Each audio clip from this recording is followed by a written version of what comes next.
Oi, tudo bem com você? Passando aqui para mais uma vez trazer o livro de Apocalipse. Eu já li o capítulo 1, agora eu vou ler o capítulo 2 de Apocalipse, tá ok? Em nome de Jesus, vamos crer que o Senhor vai falar conosco, lembrando que Apocalipse é uma revelação. Tem muitas palavras com sentido figurado, não que a gente vá ver aquelas coisas que estão escritas lá com os nossos olhos visíveis, tá? Mas nós viveremos experiências ou veremos algumas coisas acontecendo no nosso mundo, diante dos nossos olhos, tá bom? É como uma verdade do que está escrito aqui em Apocalipse. E hoje nós vamos ler o capítulo 2. É super importante você ler a palavra de Deus, você se voltar para a palavra, para você entender um pouco mais do porquê que está acontecendo algumas coisas no nosso planeta Terra, tá? E eu oro aqui em nome de Jesus, pedindo para Ele que Ele abra a nossa mente, que Ele traga luz para a nossa mente. Estou com a voz um pouco assim grave, porque eu acordei agora e eu pensei, vou gravar logo o meu vídeo do capítulo 2 de Apocalipse, porque aí eu não demoro, porque o meu intuito é ler ele inteiro. Vamos lá. Apocalipse, capítulo 2, diz assim: Mensagem à igreja, mensagem à igreja de Éfeso. Ao anjo da igreja de Éfeso, escreva o seguinte: Esta é a mensagem daquele que está segurando as 7 estrelas na mão direita e que anda no meio dos 7 candelabros de ouro. Eu sei o que vocês têm feito, sei que trabalharam muito e aguentaram o sofrimento com paciência. Sei que vocês não podem suportar pessoas más e sei que puseram à prova os que dizem que são apóstolos, mas não são. E assim vocês descobriram que eles são mentirosos. Vocês aguentaram a situação com paciência e sofreram por minha causa, sem desanimarem. Porém, tenho uma coisa contra vocês, e é que agora vocês não me amam como me amavam no princípio. Lembrem do quanto vocês caíram, arrependam-se dos seus pecados e façam o que faziam no princípio. Se não se arrependerem, eu virei e tirarei o candelabro de vocês do seu lugar. Mas vocês têm a seu favor isto: odeiam os que os nicolaítas fazem, como eu também odeio. Portanto, se vocês têm ouvidos para ouvir, então ouçam o que o Espírito de Deus diz às igrejas. Aos que conseguirem a vitória, eu darei o direito de comerem da fruta da árvore da vida que cresce no jardim de Deus. Mensagem à igreja de Esmirna. Ao anjo da igreja de Esmirna, escreva o seguinte: Esta é a mensagem daquele que é o primeiro e o último que morreu e tornou a viver. Jesus. Eu sei o que vocês estão fazendo. Não, eu sei o que vocês estão sofrendo. Sei que são pobres, mas de fato são ricos. Sei como aqueles que afirmam que são judeus, mas não são. Falam mal de vocês. Eles são um grupo que pertence a Satanás. Não tenham medo do que vocês vão sofrer. Escutem, o diabo vai pôr na prisão alguns de vocês, para que sejam provados e sofram durante 10 dias. Sejam fiéis, mesmo que tenham de morrer, e como prêmio da vitória eu lhes darei a vida. Portanto, se vocês têm ouvidos para ouvir, então ouça o que o Espírito de Deus diz às igrejas. Aqueles que conseguirem a vitória não sofrerão o castigo da segunda morte. Olha só. Mensagem à igreja de Pérgamo. Ao anjo da igreja de Pérgamo, escreva o seguinte: esta é a mensagem daquele que tem a espada afiada dos dois lados.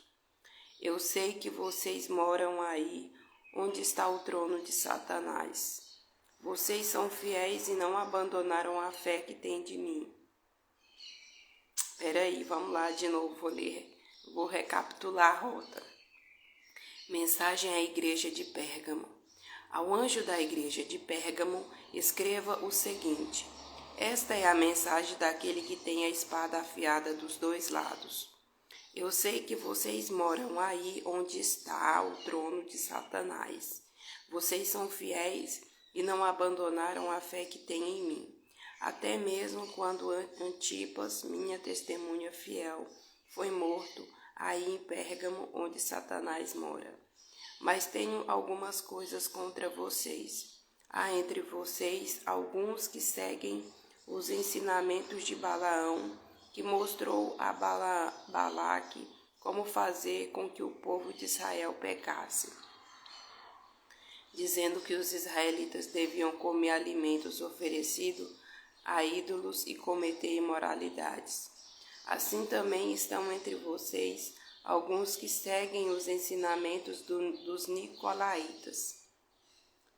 Arrependam-se, senão eu logo irei até aí e com a espada que sai da minha boca lutarei contra essa gente. Portanto, se vocês têm ouvidos para ouvir, então ouçam o que o Espírito de Deus diz às igrejas. Aos que conseguirem a vitória, eu darei do maná escondido, e a cada um deles darei uma pedra branca, na qual está escrito um nome novo que ninguém conhece, a não ser quem o recebe. Mensagem à igreja de Tiatira.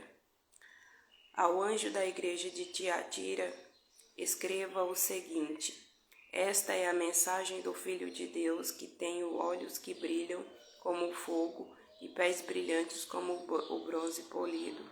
Eu sei o que vocês estão fazendo, sei que têm amor. São fiéis, trabalham e aguentam o sofrimento com paciência. Eu sei que vocês estão fazendo mais agora do que no princípio. Porém, tenho contra vocês uma coisa, é que toleram Jezabel, aquela mulher que diz que é profetisa. Ela leva os meus servos para o mau caminho, ensinando-as a cometer imoralidade sexual e a comerem alimentos que foram oferecidos aos ídolos. Eu lhe dei tempo para abandonar os seus pecados, porém ela não quer deixar a imoralidade. Portanto, eu a jogarei numa cama, onde ela e os que com ela cometem adultério sofrerão horrivelmente. Farei isso agora, a não ser que eles se arrependam das coisas más que fizeram junto com ela. Matarei os seguidores dela, e então todas as igrejas saberão que eu sou aquele que conhece os pensamentos e os desejos de todos vocês. Eu pagarei a cada um de vocês de acordo com o que tiver feito. Porém, aí em Tiatira, o resto de vocês não seguiu esse mau ensinamento. Vocês não aprenderam o que alguns chamam de os segredos profundos de Satanás. Afirmo que não porei mais nenhuma carga sobre vocês, mas até que eu venha, guardem bem aquilo que vocês têm.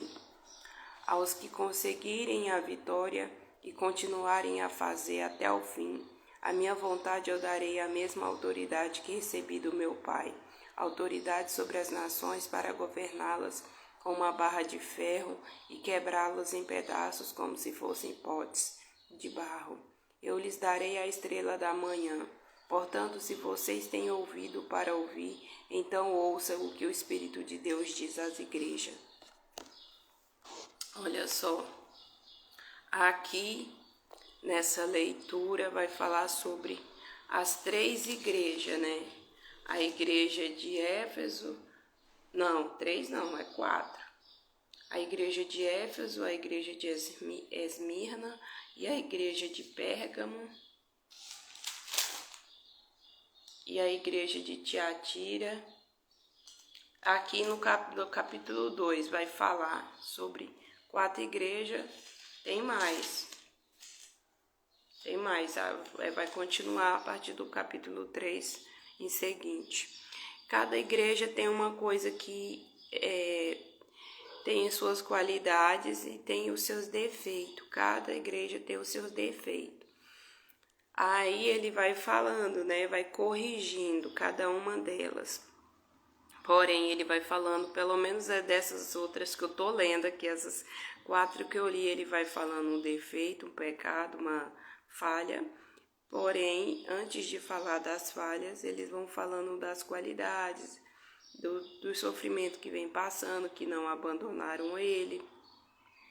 Então, tem uma falha aí que ele vai corrigir, né, para voltar à obediência diante daquela falha. E nós podemos ver aqui nessa última que eu li do capítulo 2, que o problema lá é que eles toleram o espírito, a entidade da imoralidade sexual, da prostituição.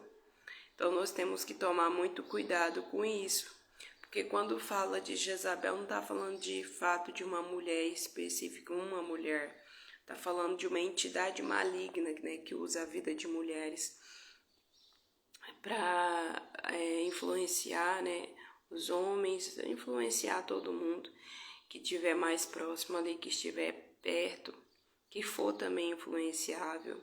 Nós sabemos muito bem as mulheres aqui desse país que levantam, né, a bandeira da prostituição, a bandeira da sujeira, da imoralidade sexual. Nós não podemos tolerar esse tipo de gente.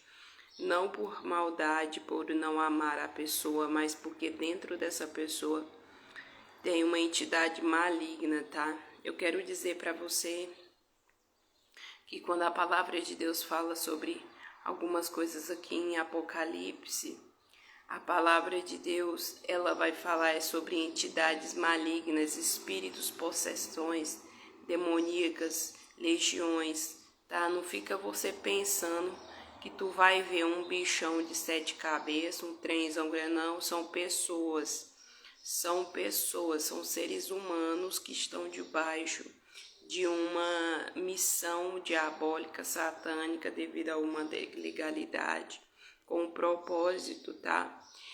E nós estamos vendo isso atuando na nossa sociedade. Isso tudo, todos esses pecados, eles vão afligir a terra, tá ok? Porque o que aflige a terra é o pecado humano, a maldade. O pecado que são cometidos, eles são tão malignos, são tão pesados, que ele ataca até a natureza geme. Então nós temos que tomar muito cuidado, tá bom? Nós temos que orar pelos nossos filhos em nome de Jesus, por amor na cabeça deles, e repreender todo espírito de imoralidade sexual, porque ele tá solto aí, tá fazendo o estrago mais feio do mundo por aí, nas casas, na mente das crianças. Por exemplo, uma coisa, eu nem gostaria de falar isso aqui, mas eu vou falar, porque eu faço orar pelo meu filho e apresento a vida dele diante de Deus. Quem mexer no meu filho, quem inventar a moda de mexer no meu filho, tá mexendo com Deus. Então, eu já sei, já isso aí já tá resolvido lá com Deus. Pode, se quiser fazer o que for, não pode nem fazer, não invente moda de mexer no meu filho. Mas se ficar querendo mexer no meu filho, pode saber que já tá na lista de Deus ali. A influência que eu tô falando, a influência. Davi, por favor, Davi, ele começa a se meter do nada, falar coisa que não deve falar. Então, assim, vocês mães, vocês pais, vocês têm que pensar assim, que vocês têm que orar pelos seus filhos, e para que o inimigo saiba que você sabe que o seu filho é amado, Por exemplo, que a escola, né, que as pessoas, elas não influenciem a mente dos seus filhos, porque seus filhos são ouros, são tesouros, são joias raras, são pessoas únicas, maravilhosas, abençoadas, que veio para a terra para ser um novo povo, né? Nós não podemos progredir nos nossos filhos os nossos pecados, mas cuidar deles em nome de Jesus, amar e proteger cada um deles, declarando sempre uma palavra de fé, porque essas coisas aí são fortes, entendeu? Tudo isso que eu li aqui é forte, está sobre a nossa terra, mas nós temos ainda tempo para se cuidar, nós temos ainda tempo para se reconciliar com Deus diante de tudo aquilo que a gente ainda tolera, diante de tudo ainda que a gente comete. Se caso você comete algum tipo de pecado aí, você tem tempo ainda para se resolver, para pedir perdão por meio do jejum, por meio da oração intercessora, por meio de uma oração específica, você consegue resolver essas coisas que estão ainda bagunçadas na sua vida. É isso, eu vou finalizar. Em nome de Jesus, a palavra de Deus é maravilhosa. Eu amo a palavra de Deus, porque ela traz luz sobre a nossa mente, sobre o nosso coração. Que você leia a palavra de Deus, porque ela vai trazer verdade sobre você. Em nome de Jesus, tchau, tchau, fica com Deus.